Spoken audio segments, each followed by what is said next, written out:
Let's start with one of our online questions. This is coming from Ben, and he asks, any ACA delay will only delay the pain and does not solve it. If you like it, you can keep it. Must be more than just a delay.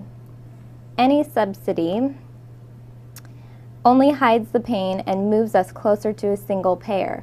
What can we do to solve this?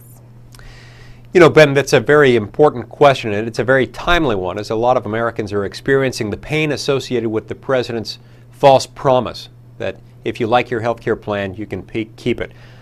What we know now, Ben, is that the president knew all along that what he was saying was false, or at least that it was false in most circumstances.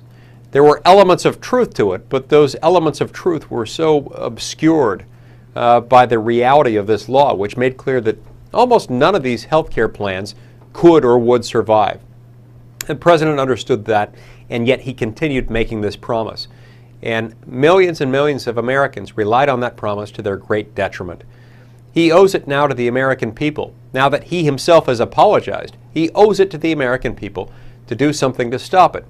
I tend to agree with you that if we just sort of cut around the edges of this law, if we just delay parts of it, or if we try to tweak it by passing something similar to these bills that try to create a carve-out for existing health care plans, we might be solving one aspect of the law's operation.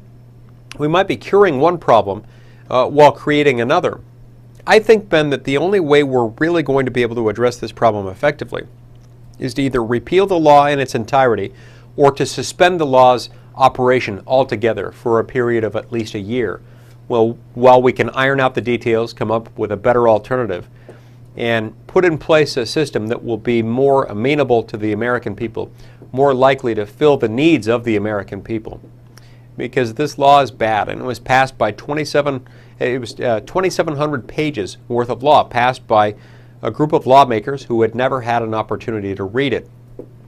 Since that time, in the 3.5 years since it was passed, we've added to that 2,700 pages with 20,000 pages of regulations, and that number is still getting bigger all the time.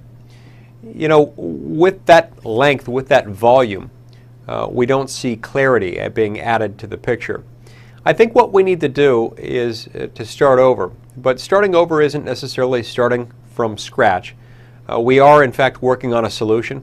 I introduced my own health care plan last year in connection with my Saving the American Dream proposal, a comprehensive budget and tax and health care overhaul that would have offered American families tax credits so that they themselves could make their own health care decisions. They themselves could buy health insurance that they could carry with them from job to job and from state to state. That's the kind of innovative policy reform that we need to continue to develop. And as we get more and more of these proposals, we can eventually start to coalesce behind one of them. But we've got to do something to replace Obamacare, because Obamacare is costing Americans jobs. It's causing them to lose their access to their health coverage, lose access to doctors that they've come to love and trust over the years. It's also causing millions of Americans to have their wages cut and their hours slashed, and that's not acceptable.